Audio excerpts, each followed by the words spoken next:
전통시장의 온돌방 중에 하나에서 그 벽의 아래쪽 부분에서 채취한 도배지입니다. 이제 갖고 있는 일부 컬렉션 중에 가장 후대에 시공됐던 도배지 샘플입니다. 아버지의 말씀으로는 한 20겹 정도가 발견됐다라고 하는데 지금 저희가 갖고 있는 거는 한 6종 정도 됩니다.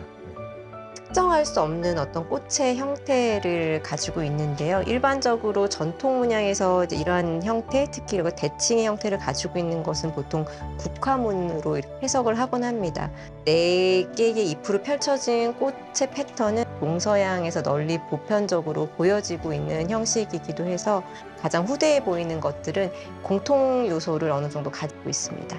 아까 보신 꽃무늬보다 더 앞서서 시공되었던 도배지입니다. 격자 무늬 형태로 되어 있는 것이 능화문에 해당하는 것이죠. 그래서 마름모 모양으로 대각선 방향으로 지금 무늬가 반복되고 있습니다. 그래서 파란색 선으로 된 능화문이 바탕에서 계속 펼쳐지고 있고 용 문양을 원형으로 배치를 해서 마치 전체적으로 좀 위에 도장처럼 찍혀져 있는 모습입니다.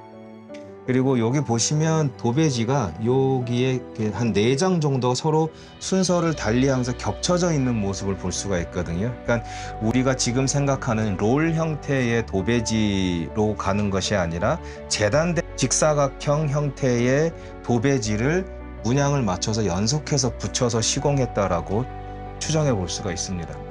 금색의 도안이 찍혀져 있는 것은 문영궁에서만 나타나는 특징인데요. 저희가 화학적 분석을 의뢰해서 살펴본 결과 당시 널리 쓰였던 금색 안료가 쓰였음이 확인이 됐고요. 보시다시피 이 작은 시료 면적 안에서도 이 동그라미들이 균일하게 찍혀져 있지는 않아요. 그래서 나름대로 규칙성은 있었겠지만 공예적으로 제작이 되지 않았나 짐작할 수 있는 모습이 확인이 됩니다.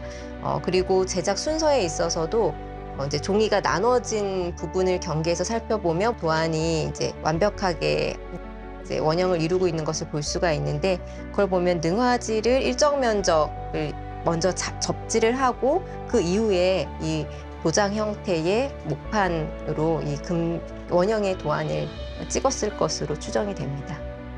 요거는 방금 보신 위치가 다른 데서 확인된 동일한 도배지라고 보시면 되겠고요. 실 전체적으로 능화문이 바탕에 되어 있고 금색의 용 문양이 찍혀져 있는데 아까보다는 많이 탈색된 상황입니다.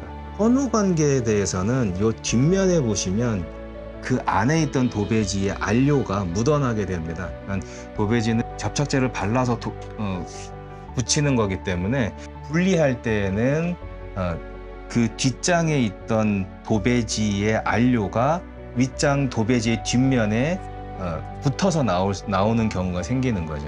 이렇게 해서 도배지의 선후 관계를 좀 분리한 이후에도 다시 확인할 수가 있습니다. 요거는 방금 보신 도배지보다 앞서서 시공되었던 도배지입니다. 뾰족한 마름모가 대각선 방향으로 전체적으로 반복이 되고 있고요. 그 사이를 모란꽃하고 식물 문양들이 이렇게 계속 덩굴처럼 연결되어서 있습니다. 여기에는 중심 문양이냐 외곽 문양이냐에 따라서 색깔과 형태를 달리하면서 펼쳐지고 있는 게 특징입니다. 운영궁에서 나온 것들은 그 시기의 스펙트럼이 다양함에도 불구하고 그 색이 쓰여진 안료라든지 기본적인 색상, 배색에 있어서 공통점을 가지고 있다는 것을 확인할 수가 있습니다. 지금 보시는 이 도배지 같은 경우는 청색과 금색의 배색으로 이루어져 있지만 금색이 좀 주조가 되는 경우이고요. 청색이 지배하는 그런 도배지에 비해서는 훨씬 더 화려함이 더한 형식이라고 할 수가 있습니다. 가운데는 우리가 전통 문양에서는 국화문이라고 칭하는 좌우 상하가 모두 대칭되는 형태의 꽃이 중앙에 놓여 있고요. 이 마름모꼴의 그 메인 모티브 사이사이에도 4개의 잎사귀를 가진 국화문이 자리를 하고 있습니다. 그 사이를 안쪽은 고사리문, 그리고 바깥쪽은 당초문으로 연결해서 규칙성을 가지고 반복될 수 있도록 이제 패턴을 만든 사례라고 할 수 있습니다. 앞서서 그 용을 스탬프로 찍었던 그런 도배지와는 좀 달리 제작 과정에서부터 이 동그라미 패턴을 이미 자리를 잡아놓고 하나의 이제 목판을 구성하지 않았나 싶고요. 보시다시피 굉장히 이제 규칙적으로 사선을 향해서 반복해 나가는 특징을 보이고 있습니다. 요 도배지에서 재밌는 거는 요 문양 하나만 보수하듯 요 원형으로 재단해서 추가로도 붙여놨어요. 국부적으로 뭔가 저런 조치를 했다라고 하는 거는 도배지를 제작하고 시공하는 일이 지금보다는 쉬운 일이 아니었다라고 하는 걸 좀 보여주는 부분일 것 같습니다. 아까 보셨던 도배지에서 금색과 청색이 역전된 사례입니다. 당시 도배지의 하나의 문양으로 색상을 바꿔서 다르게 시공할 수 있었다라는 것을 확인해 볼 수가 있습니다. 요게 이제 운영궁에서 저희가 찾아낸 가장 오래된 벽지라고 할 수가 있습니다. 아까 뒷면에서 봤던 마름모꼴의 문양이 그대로 표현이 되어 있고요.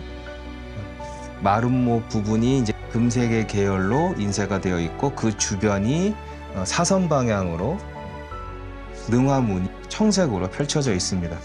이 도배지의 뒷면에는 다른 도배지를 묻어나는 부분이 없습니다. 그 얘기는 이 도배지의 속에는 초배지, 재배지라고 하는 문양이 없는 종이들이 도배가 되었다라고 볼 수가 있는 것이고요. 뒷면이 깨끗한 도배지일 경우에는 건물을 지을 때 시공했던 첫 도배지라고 볼 수가 있습니다.